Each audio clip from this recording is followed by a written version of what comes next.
नमस्कार दोस्तों, self study वाला पे आप सभी का स्वागत है।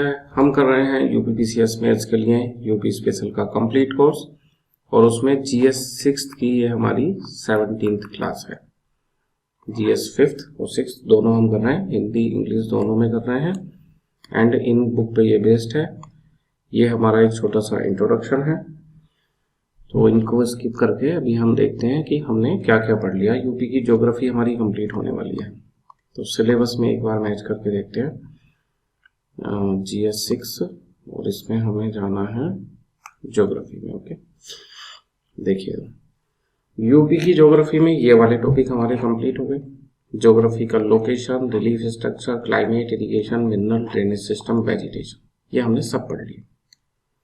1 बाई 1 पूरा सिलेबस कवर कर रहे हैं, लाइन बाय लाइन आपको दिखा के कर रहे हैं एंड पूरा मेंस एंड एग्जाम ओरिएंटेड करा रहे हैं। एक एक क्वेश्चन दिखा के, डायमेंशन बता के क्या मेंस के लिए काम किए हैं, क्या क्वेश्चन आए हैं, क्या आ सकते हैं। तो हमें नहीं लगता कि इससे बाहर कुछ जाने वाला है ना। फॉरेस्ट पॉलिसी ये भी हम कर चुके, जो हमारा 3rd टॉपिक है। इसके अलावा जो ये 5th टॉपिक है, यहाँ से 4th टॉपिक भी हमारा हो गया है, एग्रो सोशल फॉरेस्ट्री। अब ये 5th स्टार्ट हो रहा है, तो देख लो जरा ये 5th 6th 7th इनमें क्या दिया हुआ है। इनको थोड़ी देर के लिए आप छोड़ दो, इसे हम यहाँ पे लिखा हुआ है, इसे हम यूपी के एनवायरनमेंट में कवर करेंगे, ज्योग्राफी में नहीं करेंगे ना। तो ये 3 टॉपिक हमें देखने हैं। उसके बाद में फिर जनसंख्या, कृषि का व्यवसायीकरण, कृषि फसलों का उत्पादन, कृषि की समस्याएं, कृषि की विविधता और मत्स्य, अंगूर, रेशम, फूल, बागवानी, पौध, ये जितनी भी कृषि है इनका उत्पादन तथा उत्तर प्रदेश में योगदान। तो कुल मिला के अगर देखें तो ये हमारा कौन सा टॉपिक बचा है, यूपी एग्रीकल्चर बचा है, उत्तर प्रदेश में कृषि, और 3 सब हेडिंग में करके दे रखा है इसको। तो इसका मतलब ये महत्वपूर्ण टॉपिक है, इससे कम से कम 3 क्वेश्चन तो परिहर आने की उम्मीद है। सिंपल सा नियम ये चल रहा है कि 20 सिलेबस में 20 हेडिंग है, 20 क्वेश्चन है, तो हर हेडिंग से एक क्वेश्चन इससे से मतलब मोटे तौर पे ऐसा हो रहा है। हार्ड एंड फास्ट हम नहीं बता रहे, लेकिन मोटे तौर पे ऐसे ही हो रहा है। तो पहला काम अपना सिलेबस हमने देख लिया। दूसरा काम कि क्या क्वेश्चन आ रहे हैं, फिर हम एक एक करके अपनी सारी हेडिंग पढ़ेंगे और बाद में फिर से एक बार मिला लेंगे कि हमारा सब कंप्लीट हो गया। देखिए तो यूपी एग्रीकल्चर से किस तरह के क्वेश्चन है, यहां से शुरू होता है हमारा टॉपिक। तो 2024 में कृषि के व्यवसायीकरण पे 2 क्वेश्चन दे दिए,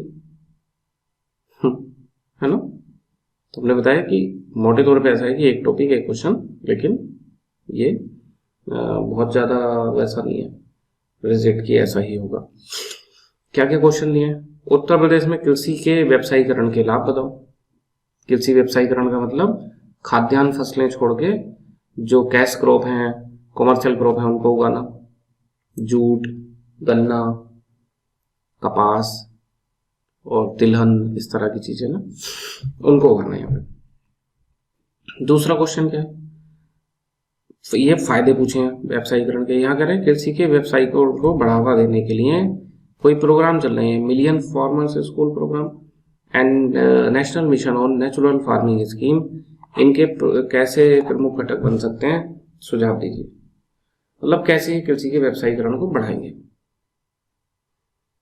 तो कृषि का व्यवसायीकरण एक महत्वपूर्ण टॉपिक है ना। इसी का दूसरा सब हेडिंग क्या है सिलेबस में, फसलों का उत्पादन। तो दलहन की फसलों का उत्पादन क्या है, कैसे बढ़ाया जाएगा, तिलहन की फसलें, खाद्यान्न फसलें, मोटे अनाज। तो देखो 2023 में ये क्वेश्चन आया, उस समय तो वो श्री अन्न सबको बढ़ावा ही दिया जा रहा था, तो वैसे भी उम्मीद थी आने की, है ना। उत्तर प्रदेश में मिलेट्स पुनरुत्थान कार्यक्रम की मुख्य विशेषताएं बताइए। खासकर बुंदेलखंड के इलाके में और मध्य यूपी में इनको बढ़ावा दिया जा रहा है। वैसे तो पूरे भारत पूरे यूपी में है, पर हमने बताया विशेषकर बुंदेलखंड एंड मध्य यूपी। तो पहले टॉपिक से हमने क्वेश्चन देख लिए, तो हमें पता चला व्यवसायीकरण पे भी क्वेश्चन आ रहे हैं और उत्पादन वाला जो है उस पर भी क्वेश्चन आ रहे हैं ना। एक आइडिया मिल गया। ये जो बुक है ना जिससे हम ये क्वेश्चन देख रहे हैं, ये वाकई में रामबाण है यूपीपीसीसी तैयारी के लिए। मिलेगी नहीं आपको ऐसी, कि आप बस टॉपिक देखो, आपको तुरंत पता चल जाता है इस टॉपिक में से क्या पूछा गया है। पूरे सिलेबस को एक तो सब्जेक्ट वाइज लगाया है, जो जो यूपीएससी ने सिलेबस दिया है उसमें सब्जेक्ट वाइज नहीं है कि ये ज्योग्राफी के टॉपिक हैं, इकोनॉमिक्स के टॉपिक हैं। उन्हें तो जीएस 5th पेपर लिख के 20 टॉपिक दे दिए, तो हमने उन टॉपिक को पहले सब्जेक्ट वाइज अरेंज किया है, फिर सब्जेक्ट में टॉपिक वाइज अरेंज करा है कि कृषि का व्यवसायीकरण, तो व्यवसायीकरण के सारे क्वेश्चन वहीं पे। काफी मेहनत लगी है इस बुक को बनाने में ना,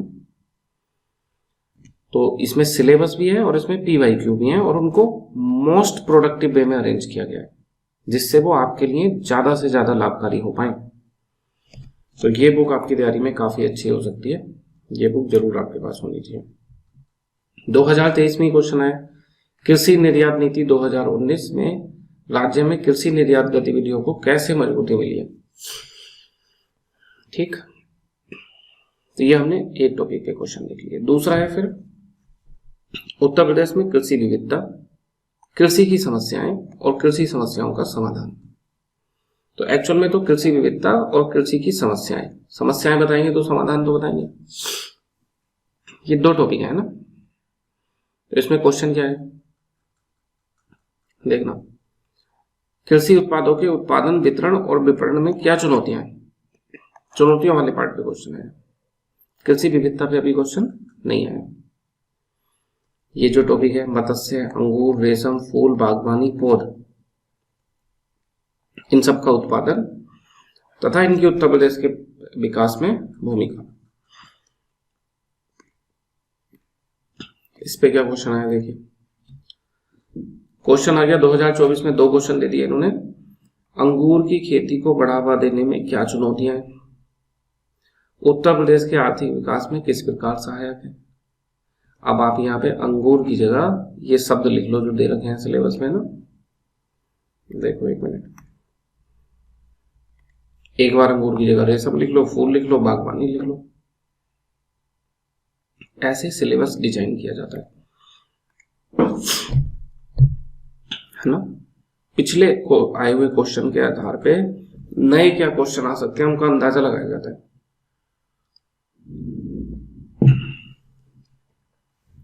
देखो तो जैसे अभी अंदाजा लगा ही रहे थे, तो फूलों की खेती की समस्याएं, संभावनाएं, यहाँ अंगूर की खेती की चुनौतियां आ रहे हैं ना, सेम टाइप के क्वेश्चन। तो इसका मतलब यूपी एग्रीकल्चर काफी काम का विषय है। देखो 2024 में देखें तो दो क्वेश्चन यहाँ पे आ गए, एक क्वेश्चन इसमें आ गया सॉरी, तो 5 क्वेश्चन टोटल आ गए 2024 में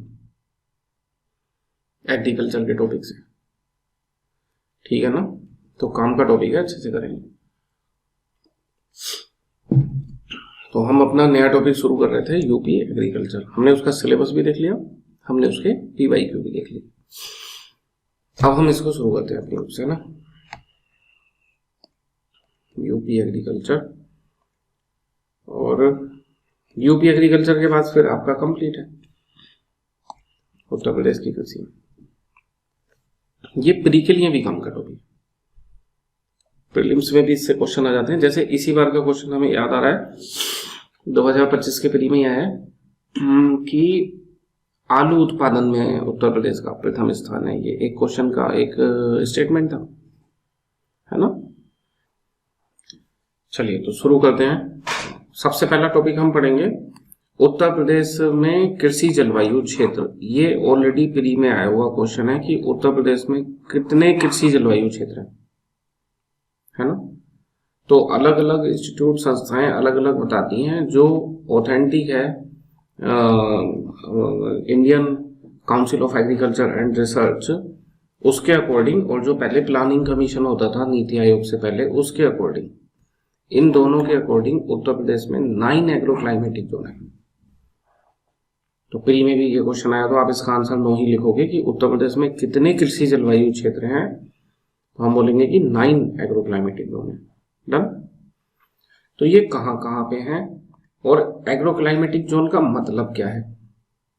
इसका मतलब ये उत्तर प्रदेश में अलग अलग स्थानों पे 9 अलग अलग तरह की जलवायु हो रही है, और उस अलग अलग जलवायु में फिर अलग अलग तरह की फसलें होंगी, ऑब्वियसली, है ना। तो इस अब समझ में आया आपको इसका नाम क्यों पड़ा। एग्रोक्लाइमेटिक जोन इन यूपी, विविध प्रकार की जलवायु होने की वजह से वहां विविध प्रकार की वनस्पति या एग्रीकल्चर होती है। डन। चलो तो देखते हैं जरा कौन से क्षेत्र इस पे क्वेश्चन आ गया। अगर वैसे तो इस पे डायरेक्ट क्वेश्चन के चांस कम है, प्री के लिए काम है, पर आ भी सकता है ना कि उत्तर प्रदेश के कृषि जलवायु क्षेत्र लिखिए। पीसीएस में तो ऐसे सीधे सपाट क्वेश्चन आ रहे हैं। देखो तो पहले तो सुंदर सा एक डायग्राम बनाएंगे, उसमें 9 क्षेत्र दिखाने हैं। तो 9 से पहले हम आपको देखो ऐसे कुछ दिखाते हैं जो आपको पहले से पता है। पश्चिमी उत्तर प्रदेश, पूर्वी उत्तर प्रदेश, मध्य उत्तर प्रदेश, और यहाँ पे भाबर और तराई, यहाँ पे बुंदेलखंड, यहाँ पे विंध्यन। 1 2 3 4 5 6 उत्तर प्रदेश के 6 बड़े भाग आपको पता है। पश्चिमी, मध्य, पूर्वी, बुंदेलखंड, विंध्यन और भाबर तराई। ये तो जब से क्लास हो रही है ना जाने कितनी बार बताया, तो उम्मीद है पता ही होगा ना। समझो आपको 9 एग्रोक्लाइमेटिक जोन याद हो गए, 9 में से 6 है ना। अब बाकी के 3 कैसे मिलेंगे? ये जो पश्चिमी वाला है इसको 2 में ब्रेक कर दो, वेस्टर्न प्लेन एंड ये देखो नीचे वाला इलाका साउथ है और वेस्ट भी है, दिस इज साउथ वेस्ट है ना। अगर ये ईस्ट वेस्ट नॉर्थ साउथ करें हम तो ये क्या हुआ? South west. तो this is south west and this is west. इसको 2 में बांट दिया, कितने हो गए? 6 से बढ़ के 7। अब ये पूर्वी वाला पकड़ो, इसको भी 2 में बांट दिया। ऊपर वाला नॉर्थ ईस्ट, नीचे वाला साउथ ईस्ट, तो ये 2 हो गए। तो इधर वाले 2 कर लो और इधर वाले 2 कर लो, कितने हो गए? 6 से बढ़ के, एक इधर बढ़ गया एक इधर, तो 8 हो गए। 9 और बचा। तो ये जो मध्य वाला है इसको भी बांट दो, ये था पूरा मध्य है ना, तो इसको इधर और इधर बांट दो। इस वाले को तो सेंट्रल प्लेन बोल दिया और इस वाले को क्या बोल दिया? मिड वेस्टर्न भी बोल सकते हैं, और इधर से जो है उसको वेस्ट सेंट्रल भी बोल सकते हैं। इसको सेंट्रल का वेस्ट है तो वेस्ट सेंट्रल भी बोल सकते हैं या मिड वेस्टर्न बोल सकते हैं। मतलब 9 एग्रोक्लाइमेटिक जोन याद रखना, बताना कोई भारी काम है? आसान काम है ना। देखो बुंदेलखंड वैसा का वैसे ही है, विंध्यन वैसा का वैसे ही है, भाबर एंड तराई वैसे का वैसे ही है। 3 तो सेम हो गए, बस पश्चिमी वाला जो है उसको 2 में बांट दिया। तो पश्चिमी प्लेन एंड ये नीचे वाले को क्या बोल दिया? South western plain. पूर्वी वाले को भी 2 में बांट दिया, नॉर्थ ईस्टर्न, साउथ ईस्टर्न, और मध्य वाले को भी 2 में बांट दिया। उम्मीद है याद हो गए होंगे। डायग्राम बनाना भी कोई ज्यादा टफ चीज नहीं है ना, उसको भी अलग से बना सकते। तो हमने देख लिया उत्तर प्रदेश के 9 एग्रोक्लाइमेटिक जोन कौन से हैं। अगर इस पे मेंस में क्वेश्चन आया तो अब क्या बचा? पहले एग्रोक्लाइमेटिक जोन होते क्या है वो इंट्रोडक्शन में बता दिया है ना, कि जलवायु के विभिन्न क्षेत्र होते हैं जो विभिन्न प्रकार की या विशेष प्रकार की फसलों के लिए उपयोगी होते हैं।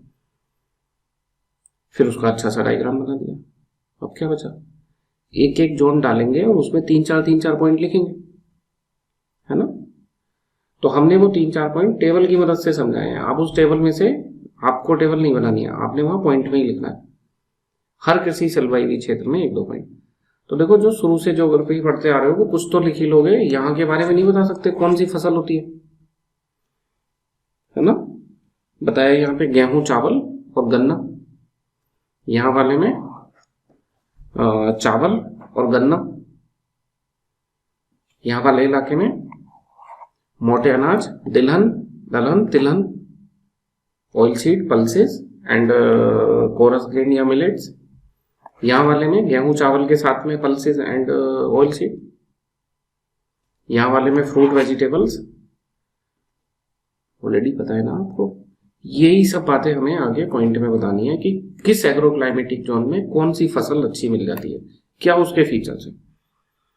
तो वेस्टर्न प्लेन, उसके बारे में कुछ बातें बता दी कि हाई फर्टाइल है, इंटेंसिव इरिगेशन है, शुगर केन, वीट एंड यहाँ पे शुगर केन वीट के अलावा पोटैटो वेजिटेबल से ज्यादा सही रहेगा यहाँ पे राइस।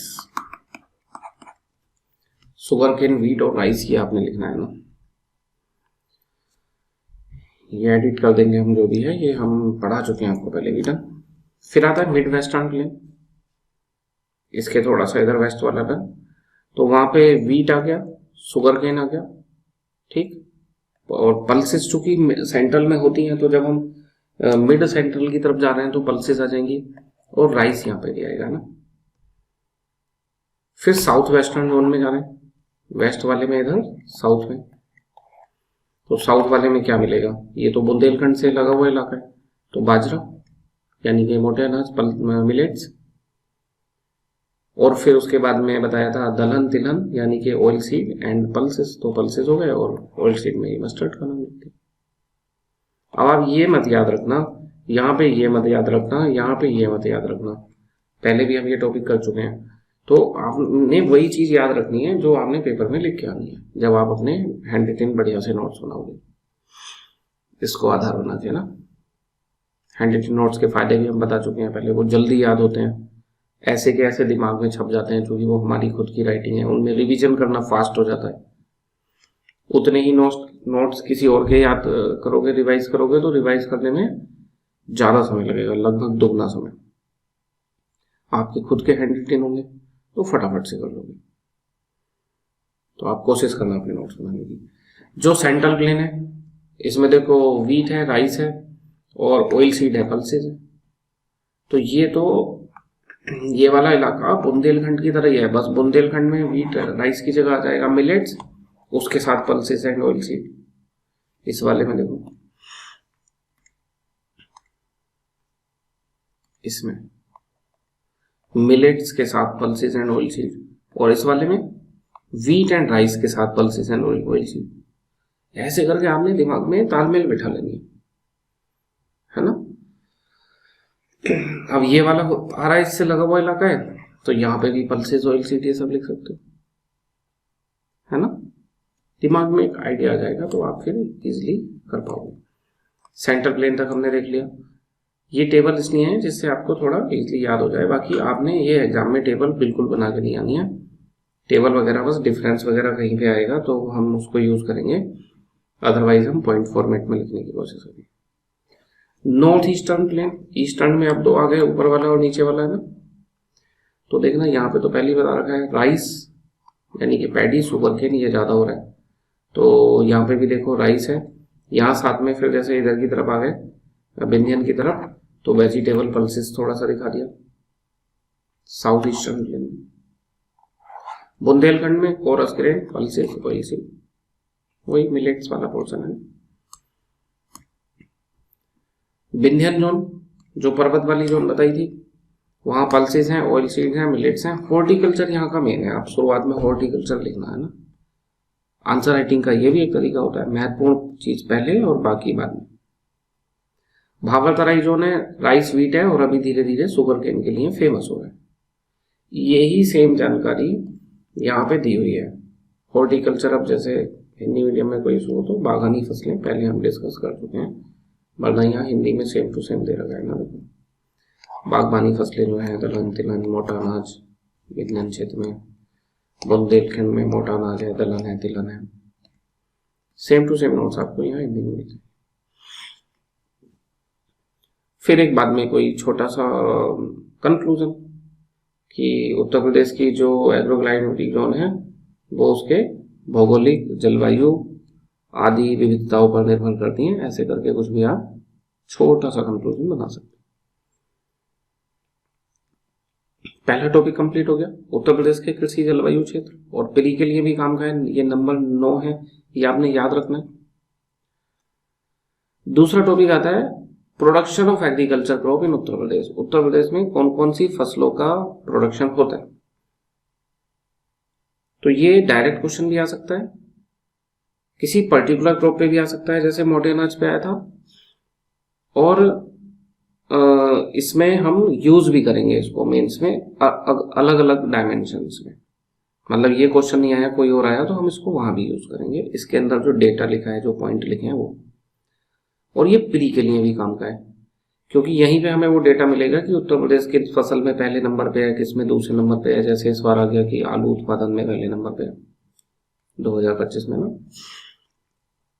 तो कुछ छोटा सा इंट्रोडक्शन कि एग्रीकल्चर उत्तर प्रदेश की बैकबोन है, 60% से ज्यादा आबादी इसमें लगी है। उत्तर प्रदेश का जो जीडीपी है, जिसको जीएसबी ये बोलेंगे, वो 20 से 25% एग्रीकल्चर से आता है। महत्व बता दिया एग्रीकल्चर का उत्तर प्रदेश के लिए। अब फसलों को यहाँ कैटेगराइज करा गया है, जैसे खाद्यान्न फसलें कौन कौन सी हैं, नकदी फसलें कौन कौन सी हैं, बागानी फसलें कौन कौन सी हैं, कैटेगराइज करा गया है। तो सबसे पहले हम देख रहे हैं जो खाद्यान्न फसलें हैं, दिस फूड ग्रेन्स।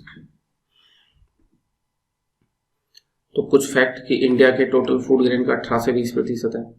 अब फूड ग्रेन में क्या क्या आ गए, सीरियल्स आ गए ना, अनाज में क्या क्या आ गए हैं, फिर गेहूं, मक्का, है ना, धान, बाजरा, जो ये सब चीजें। फिर देखो दालें भी इसमें आ गई, मोटे अनाज भी इसमें आ गए। फूड ग्रेन में ये सारी चीजें हम यहाँ पे लिख सकते हैं। प्री वाला डेटा इसमें नहीं है, वो अभी देखो इसमें आ जाएगा। जैसे जो हमने खाद्यान्न फसलें देखी, तो उसी में कि गेहूं में उत्तर प्रदेश का पहला स्थान है, चावल में दूसरा स्थान है, पल्सेस में दूसरा स्थान है, मेज में 5th पोजीशन पे है, बारले में, जौ में पहली पोजीशन पे है, मिलेट्स में टॉप 10 में आते हैं, कोई बड़ी पोजीशन नहीं है। ठीक, ये कितना प्रोडक्शन है, ये अपने ज्यादा कुछ काम का नहीं है, और ये शहर भी अपने ज्यादा कुछ काम के लिए, है ना। सेम डेटा जो है वो हिंदी में आगे दिया हुआ है, तो ये डेटा तो प्री के काम आएगा। और ये क्वेश्चन कि उत्तर प्रदेश में फसलों का उत्पादन लिखो, तो पहले लिखेंगे खाद्यान्न फसलों का उत्पादन, तो बोले ये खाद्यान्न फसलें मिलती हैं। फिर दूसरी फसलों पे आ जाएंगे कि डेटा को छोड़ देंगे, है ना, ये तो प्री के काम का है। दूसरी फसलें क्या आ गई, फिर कॉमर्शियल क्रॉप। तो कॉमर्शियल क्रॉप में क्या क्या हो गया, शुगर केन हो गया, कहाँ पे हो रहा है, वेस्टर्न तराई के इलाकों में, ये भी बता ही दिया। पोटैटो आगरा, फर्रुखाबाद, कन्नौज, इसके उत्पादन में देखो फर्स्ट है इंडिया, इनके उत्पादन में ना। फिर इसके बाद में आता है ऑयल सीड, कॉटन, मेंथा, ये वो सब चीजें हैं जो कॉमर्शियल क्रॉप है। इन्हें आदमी घर में कंज्यूम करने के लिए थोड़ा ना होता है कि इन्हें मार्केट में बेच के पैसा मिलेगा, इसलिए होता है। ठीक, तो फिर इनका प्री का डेटा दे रखा है कि शुगर केन में हम फर्स्ट में आ रहे हैं, पोटैटो में फर्स्ट में आ रहे हैं, ऑयल सीड का थोड़ा लिमिटेड प्रोडक्शन है और भी कम हो जा रहा है पहले से, है ना। Vegetable and fruits, major producer of tomato, onion, mango, guava, आंवला। मैंगो में सेकंड लार्जेस्ट आ रहे हैं। मैंगो जो है वो मलिहाबाद में 1 डिस्ट्रिक्ट 1 प्रोडक्ट में भी शामिल है। आंवला, ये क्वेश्चन आया हुआ है प्रतापगढ़ पे, है ना, प्री में ऑलरेडी आया हुआ है। टर्मरिक, हल्दी, महाराजगंज, सिद्धार्थनगर, ये फ्यूचर में क्वेश्चन आ सकता है, क्योंकि यूपीएससी ने 2025 के प्री में पूछा है, तो यूपीपीसीएस वाले भी पूछ सकते हैं। फिर हल्दी, टर्मरिक, इस पे क्वेश्चन है। वहां पे इसको बढ़ावा देने के लिए कोई नया मिशन शुरू हुआ था, तो उन्होंने पूछ लिया। तो केंद्र सरकार के मिशन तो पूरे भारत में ही लागू हो रहे होते हैं, ज्यादातर उनकी स्कीम योजना है ना, तो यूपी में भी काम होगा, तो यहाँ पे भी बैठेंगे। तो हमने 2 फसलें देख ली उत्तर प्रदेश में, खाद्यान्न फसलें और नकदी फसलें। इनके बाद में क्या आता है, देखिए हॉर्टिकल्चर, बागानी फसलें, इसमें फल, सब्जी, फूल, फल, फूल, सब्जी, ये आ गई। तो कहाँ पे हो रहे हैं, जैसे फल में लिख दिया कुछ कि मैंगो जो है वो मलिहाबाद, लखनऊ, मलिहाबादी आम फेमस है, और अमरूद जो है वो इलाहाबाद, प्रयागराज। दिल्ली में भी अमरूद बिक रहा होगा, तो वो यही बोलेगा कि इलाहाबादी पेड़े ले लो, इलाहाबादी पेड़े, है ना, क्योंकि वहां का फेमस है। आंवला, प्रतापगढ़, आप लिख सकते हो ऐसे। वेजिटेबल में क्या है, floriculture, western district, Ghaziabad, Meerut, यहाँ पे ज्यादा है। मतलब पश्चिमी उत्तर प्रदेश में कि इनके आसपास के जो इलाके बनेंगे, मुरादाबाद, बिजनौर, है ना, हापुड़, रामपुर, वहां सब जगह यहाँ से फूल जा रहा है। फ्लोरिकल्चर को बहुत बढ़ावा दिया गया है यहाँ पे। तो 3 हमने देख लिए कि फूड ग्रेन, दूसरे नंबर पे हमने देख लिया कॉमर्शियल क्रॉप, तीसरे नंबर पे हमने देख लिया हॉर्टिकल्चर। और किन चीजों का उत्पादन हो रहा है, तो प्लांटेशन एंड कुछ जो अदर स्पेशल क्रॉप हैं, जैसे मेडिसिनल प्लांट हो सकते हैं, एरोमेटिक प्लांट जो इत्र बनाने में काम आते हैं, सुगंधित पौधे, है ना, एरोमेटिक प्लांट, सुगंधित पौधे। तो ये कहाँ पे ज्यादा हो रहे हैं, एरोमा मिशन से बढ़ावा दिया जा रहा है। इत्र कैपिटल किसको कहा जाता है, कन्नौज, देखो आ गया कन्नौज, जुड़ी हुई है सब चीजें आपस में, है ना, वहां की इंफॉर्मेशन यहाँ भी काम आएगी। बाकी पान के पत्ते, ये कल बताया था महोबा, जब महोबा पढ़ रहे थे कल तब भी बताया था पान की खेती के लिए फेमस है ना। कुछ मसाले हल्दी वगैरह का लिख दिया। डन। इसके अलावा और क्या हो रहा है, live stock and allied agriculture. इसको क्यों इसमें रखा गया है, क्योंकि इनका जो रॉ मटेरियल है कि वो भी तो एग्रीकल्चर से आ रहा है, कि अगर किसी ने गाय या भैंस पाली है तो उसके लिए चारा है ना। तो इसमें क्या क्या आ रहे हैं यूपी में, एनिमल हस्बेंड्री सेकंड हाईएस्ट है इसमें यूपी। फिशरीज मुख्यतः ईस्टर्न एंड तराई रीजन, जहां ज्यादा पानी होगा वहीं तो मत्स्य पालन होगा, बुंदेलखंड में थोड़ा ना करोगे। तो ये सब हम क्यों बोल रहे हैं, जिससे आपको फिशरीज यहाँ पे ये याद ना करना पड़े, आप दिमाग में एक आइडिया बनाते हुए चलो। ठीक, फिर उसके बाद में हो गया सेरिकल्चर एंड बी कीपिंग, यानी कि रेशम पालन, मधुमक्खी पालन, ये सब कुछ। पोल्ट्री जो है वो मुर्गा पालन, है ना। तो ये हमने उत्तर प्रदेश में कृषि उत्पादन देख लिया। तो हमने 2 टॉपिक पढ़ लिए एग्रीकल्चर में। यूपी में कौन कौन फसलों का उत्पादन हो रहा है वो देख लिया, नंबर 1। नंबर 2, यूपी में जो एग्रो क्लाइमेटिक जोन है वो देख ली, और किस एग्रो क्लाइमेटिक जोन में कौन सी फसल हो रही है ये भी देख लिया। अब आता है यूपी में क्रॉपिंग पैटर्न। इन तीनों पे क्वेश्चन आया नहीं है अभी, है ना। जिन चीजों पे क्वेश्चन आ रहा है आगे, जहां भी हम चलेंगे तो बता देंगे कि इस पे क्वेश्चन आया हुआ है। आपका काम यह है कि आप क्लास के बाद उस क्वेश्चन को लिख के देख सकते हो, है ना। तो क्रॉपिंग पैटर्न पे क्वेश्चन आया तो सबसे पहले बताएंगे इसकी डेफिनेशन, ये होता क्या है। फिर बताएंगे उत्तर प्रदेश में वर्तमान क्रॉपिंग पैटर्न क्या है, और फिर बताएंगे कि इस क्रॉपिंग पैटर्न में क्या बदलाव आ रहे हैं। जैसे तराई का इलाका है, वहां पे चावल की जगह गन्ने की खेती को बढ़ावा दिया जा रहा है ना। तो क्रॉपिंग पैटर्न में तेजी से चेंजेस भी आ रहे हैं। तो यहाँ हम ये 2-3 चीजें पढ़ेंगे। तो क्रॉपिंग पैटर्न होता क्या है, सिंपल से अगर हम देखें तो ये तो बहुत बड़ा है, इतना बड़ा इंट्रो नहीं लिखोगे आप, मुश्किल से 1 या 2 लाइन। तो देखो छोटा सा इंट्रो क्या बनेगा। Cropping pattern is the sequence and spatial arrangement of crops over a piece of land across a specific time. मतलब एक फसल पर एक निश्चित स्थान या एक निश्चित क्षेत्र में समय के साथ उगाई जाने वाली फसलों का अरेंजमेंट और उनका सीक्वेंस क्रॉपिंग पैटर्न कहलाता है। सिंपल से मतलब यह है कि उत्तर प्रदेश में कहां पे कौन सी फसल लगाई जाती है वो उसका क्रॉपिंग पैटर्न है। इसको क्रॉप रोटेशन से मत समझ लेना, है ना, कि एक के बाद दूसरी फसल कौन सी लग रही है। वो भी यहाँ पे क्रॉपिंग पैटर्न में शामिल होता है कि पहले गेहूं बोया, फिर चावल बोया। तो गेहूं चावल जो है वो एक क्रॉपिंग सिस्टम हो गया यहाँ का, है ना। ओवरऑल की उस इलाके में कौन सी फसल हुई और उस फसल को कैसे बदला गया, जब किस फसल से बदला गया, अगर हम इन दोनों चीजों को देखें तो उसको बोलेंगे क्रॉपिंग पैटर्न। तो आप एक बात बताओ, जो अभी आप एग्रो क्लाइमेटिक जोन पढ़ के आए हो, कौन से एग्रो क्लाइमेटिक जोन में कौन सी फसल हो रही है, अगर ये आप लिख दो तो आपका क्रॉपिंग पैटर्न कंप्लीट ही हो जाएगा। यही तो बताना है क्रॉपिंग पैटर्न में कि उत्तर प्रदेश में कहाँ पे कौन सी फसल लगाई जा रही है और उसको कैसे बदला जाता है, कि गेहूं के बाद में चावल आता है ऐसे। तो ये कहाँ, क्या और कहाँ वाले पहलू को दर्शाती है, आप चाहो तो इसको लिख सकते हो।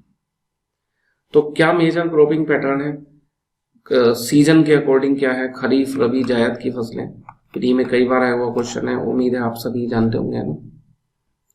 तो खरीफ की फसलें वो फसलें होती हैं जिन्हें ज्यादा पानी की जरूरत होती है, मानसून के समय पे जिनको लगाया जाता है ना। तो ये जून जुलाई में बोई जाती हैं, और इन्हें जो सितंबर अक्टूबर है उनमें हार्वेस्ट की जाती हैं, काटा जाता है। सोइंग पीरियड हो गया इनका जून जुलाई, और हार्वेस्टिंग पीरियड हो गया सितंबर अक्टूबर। रबी जो सर्दी के मौसम में बोई जाती है ना, अक्टूबर नवंबर। अब जो फसलें लगाई जा रही होंगी वो रबी की फसलें होंगी, और जो काटी जा रही होंगी वो खरीफ की फसलें होंगी। धान काटा जा रहा है इस समय, तो उससे आपको आइडिया लग जाएगा। जायद की फसलें मार्च अप्रैल में बोई जाती हैं, जून जुलाई में काट ली जाती हैं। तो बेसिकली जो गर्मी का पीरियड है, बरसात से पहले वाला पीरियड, उस समय पे इनको बोया जाता है। ठीक है। कौन सी फसल रबी है, कौन सी खरीफ है, कौन सी जायद है, ये प्री में आ जाता है। तो ये अपन बेसिकली जीएस फर्स्ट पेपर में पढ़ते हैं। यहाँ तो हम एग्जाम्पल के लिए कुछ कुछ लिखेंगे, तो दो दो नाम लिख देंगे बस, इतने सब लिखने की जरूरत नहीं है। तो क्रॉपिंग सीजन हमने देख लिए। क्रॉपिंग सीजन, क्रॉपिंग पैटर्न कौन से मिल रहे हैं, ये हिंदी में है सेम आपके लिए। तो किस एग्रोक्लाइमेटिक जोन में कौन सी फसल हो रही है, पढ़ के नहीं आए बिल्कुल अभी है ना, बिल्कुल अभी पढ़ के आए कौन से में कौन सी फसल है। तो जैसे बताया था, देखो जो सेंट्रल प्लेन जोन है उसमें राइस व्हीट के साथ में पल्सेस ऑयल सीड आ गए, बुंदेलखंड वाले में मिलेट्स के साथ में पल्सेस ऑयल सीड आ गए। तो सेम चीज हम पढ़ के आए हैं, बस यहाँ पे क्या है कि ये एक उसका जो सीक्वेंस है उसको भी दिखा रहा है कि वीट, उसके बाद शुगर केन, या जो वेस्टर्न यूपी वाला है उसमें मैंथा को काफी बढ़ावा दिया जा रहा है इस समय, इसका एक्सपोर्ट किया जा रहा है ना। तो ये आपको पता है, ये आप पढ़ लेना, इसको हम स्किप कर रहे हैं। डन। इसमें जो डोमिनेंट क्रॉपिंग पैटर्न है यूपी में वो है अभी भी राइस व्हीट।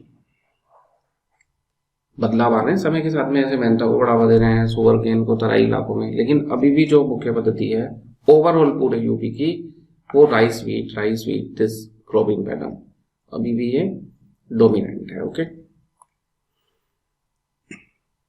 अब जो और चीजें हमारे काम की हैं यहाँ पे, ये कौन सा क्रॉपिंग पैटर्न है, ये तो एग्रोक्लाइमेटिक जोन से ही आप कर लोगे, तो हमने वो स्किप कर दिया, आप खुद से कर लेना। उसमें ट्रेंड क्या है, क्या चेंजेस आ रहे हैं क्रॉपिंग पैटर्न में लेटेस्ट में, वो हमें देखना है। देखो तो कई सारे चेंजेस आ रहे हैं। Number 1, shift from food grain to high value crop, जैसे मैंथा, शुगर केन, इन सब पे जा रहे हैं। लेकिन हमने क्या बताया, अभी भी वाइट जो राइस व्हीट है वो पैटर्न अभी भी ज्यादा प्रभावी। लेकिन ट्रेंड क्या है कि हम चेंज कर रहे हैं धीरे धीरे हाई वैल्यू क्रॉप की तरफ, है ना। जैसे फ्लावर्स, मैंथा, शुगर केन बता ही चुके हम, ये वेजिटेबल फ्लावर्स ये सब है ना। इसका मतलब हॉर्टिकल्चर सेक्टर को बढ़ावा दिया जा रहा है, दोनों पॉइंट मिला देना, सेम ही है ना। जो अगला चेंज आ रहा है, अलग अलग क्षेत्रों में अलग अलग प्रकार के चेंज हैं। जैसे वेस्टर्न यूपी में वीट, शुगर केन, राइस की जगह वीट के साथ में यहाँ पे मैंथा, पोटैटो, फ्लोरिकल्चर, इनको भी बढ़ावा दिया जा रहा है। जैसे बताया था ना, वेस्टर्न यूपी में गाजियाबाद के पास वाले क्षेत्र में फ्लोरिकल्चर डोमिनेंट अभी भी यही है, बट ये इधर भी शिफ्ट कर रहे हैं समय के साथ में, ये हम समझाना चाह रहे हैं। ओके, ईस्टर्न यूपी में राइस व्हीट के साथ में वेजिटेबल्स वगैरह इनको कर रहे हैं, जो कि विंध्यन से लगा हुआ इलाका है। बुंदेलखंड में मिलेट्स के साथ में इनको बढ़ावा दिया जा रहा है, ऑयल सीड एंड पल्सेस को। पहले खाली जो बाजरा वगैरह इस पे फोकस था, लेकिन अभी millets, oil seed, pulses, this. Terai के इलाके में राइस व्हीट के साथ साथ शुगर केन को बढ़ावा दिया जा रहा है, मैंथा को बढ़ावा दिया जा रहा है। तो किस तरह का ट्रेंड चेंज आ रहा है, इस पे हमें पूरी उम्मीद है क्वेश्चन बनने की, कि उत्तर प्रदेश में क्रॉपिंग पैटर्न में क्या रिसेंट चेंजेस आ रहे हैं, इस पे क्वेश्चन बन सकता है, पूरे चांस से बनने के ना। और क्या चेंजेस आ रहे हैं, कॉमर्शियल क्रॉप के अंडर में एरिया बढ़ रहा है, तो आप देख ही चुके। Inclusion of coarse grain and millets का जो प्रोडक्शन है, जो मोटे अनाज है, ये कम हो रहा था धीरे धीरे। तो वो तो अपन को पता ही है, सरकार ने मिलेट मिशन चला रखा है, पीएम परिणाम इनको बढ़ावा देने के लिए चला रखी है योजनाएं। तो बुंदेलखंड, विंध्यन, सोनभद्र, सेंट्रल यूपी में भी इन इलाकों में इसको बढ़ावा दिया जा रहा है। और क्रॉपिंग इंटेंसिटी बढ़ रही है, मिक्स्ड क्रॉपिंग बढ़ रही है उत्तर प्रदेश में, कि गेहूं के साथ में सरसों लगाना, चावल के साथ में अरहर लगा देना, एंड शुगर केन के साथ में पोटैटो, ये भी तेजी से बढ़ रहा है। तो क्रॉपिंग पैटर्न क्या होता है समझ में आ गया, है ना, एक डेफिनेशन। और उत्तर प्रदेश में कहाँ पे कौन सा क्रॉपिंग पैटर्न है, कहाँ कौन सी फसलें लगाई जा रही हैं, उनको किस फसल से रिप्लेस किया जा रहा है। और तीसरा कि क्रॉपिंग पैटर्न में क्या चेंजेस आ रहे हैं, क्या नए ट्रेंड हैं, है ना। इतना हमने देख लिया। इसके बाद में कि क्रॉपिंग पैटर्न को पे किस चीज का प्रभाव पड़ रहा है, तो एक तो सिंपल एग्रोक्लाइमेटिक जोन का ही प्रभाव पड़ रहा है, इसके अलावा कुछ सरकारी नीतियों का भी प्रभाव पड़ता है। सरकार पॉलिसी बदल देती है तो उसके बदलने से जो क्रॉपिंग पैटर्न है वो बदल जाता है। जैसे अगर एमएसपी सरकार इशू करती है, उसमें वो गेहूं का प्राइस किसी बार ज्यादा घोषित कर दे तो लोग गेहूं ज्यादा लगा लेंगे, है ना। तो गवर्नमेंट की पॉलिसी भी क्रॉपिंग पैटर्न पर प्रभाव डालती है, जैसे एमएसपी पॉलिसी। अब जैसे सरकार मिलेट मिशन चला रही है और पीएम परिणाम चला रही है, तो ये मोटे अनाज को बढ़ावा देने के मिशन है, तो उससे क्रॉपिंग पैटर्न में चेंज आ रहा है। अभी हमने देखा मोटे अनाज बढ़ रहे हैं ना। इसके अलावा पीएम आशा, इसमें पल्सेस के लिए एंड ऑयल सीड के लिए प्राइस सपोर्ट दिया जाता है, तो दलहन तिलहन जो है इसका प्रोडक्शन भी बढ़ जाएगा, है ना। सरकार क्यों इनको बढ़ावा दे रही है? मोटे अनाज से मिनरल मिल रहे हैं, जो पल्सेस है उससे बताया, जो दलहन है आपका उससे प्रोटीन मिल रहा है, जो ऑयल सीड है उससे फैट मिल रहा है, गेहूं चावल से कार्बोहाइड्रेट मिल रहा है। खाने में तो सभी जरूरी है ना। बॉडी में इन सबके अलग अलग काम होते हैं। अगर इनमें से आप कोई एक ही ले रहे हो, दूसरी चीज नहीं ले रहे हो, तो इसका मतलब आपकी बॉडी में किसी ना किसी चीज की डेफिशिएंसी है, और फिर डेफिशिएंसी कॉज डिसीज होती है, किसी चीज की कमी के कारण बीमारियां होती हैं। बाकी सरकार इनमें बढ़ावा देने के लिए वन डिस्ट्रिक्ट वन प्रोडक्ट योजना भी लाई है। अब मान लो जैसे कोई वन डिस्ट्रिक्ट वन प्रोडक्ट में हमने बताया मलिहाबाद में मैंगो को दे दिया, तो वहां मैंगो की सेल बढ़ नहीं जाएगी, उसका उत्पादन नहीं बढ़ जाएगा, उसके अंडर में एरिया नहीं बढ़ जाएगा। क्रॉपिंग पैटर्न में चेंज आ रहा है। सरकार नेचुरल फार्मिंग को बढ़ावा दे रही है, तो फिर लोग ऐसी फसलें उगा रहे हैं जो कि जिनमें रासायनिक खाद की जरूरत ना हो, तो वो फसलें हटेंगी, दूसरी आएंगी, ये भी क्रॉपिंग पैटर्न पे बदलाव डालेगा। तो ये सरकार की कुछ योजनाएं हैं जो कि क्रॉपिंग पैटर्न पे प्रभाव डालती हैं। फाइनली कंक्लूजन आपको लिखना हो तो आप लिख सकते हो कि उत्तर प्रदेश का जो क्रॉपिंग पैटर्न है वो उत्तर प्रदेश की जलवायु, सरकारी योजनाएं, बाजार की मांग आदि से निर्धारित होता है। बस कंक्लूजन बन गया। तो हमने क्या क्या देख लिया? यूपी के 9 एग्रो क्लाइमेटिक जोन देख लिया, उत्तर प्रदेश में कौन कौन सी फसलों का उत्पादन होता है ये देख लिया, उत्तर प्रदेश का क्रॉपिंग पैटर्न देख लिया सॉरी, एंड क्रॉपिंग पैटर्न में क्या चेंजेस आ रहे हैं ये देख लिया। अभी तक जो हमने 3 टॉपिक देखे, इनमें से किसी से भी मेंस में क्वेश्चन आया हुआ नहीं है, लेकिन हमें पूरा चांस है, मतलब हमारा ऐसा आइडिया है कि agro climatic zone and recent change in cropping pattern, in 2 topic पे क्वेश्चन बन सकता है। ठीक, तो आज इस क्लास में इतना ही करते हैं, बाकी कल की क्लास में करेंगे। ओके, जय हिंद, जय भारत।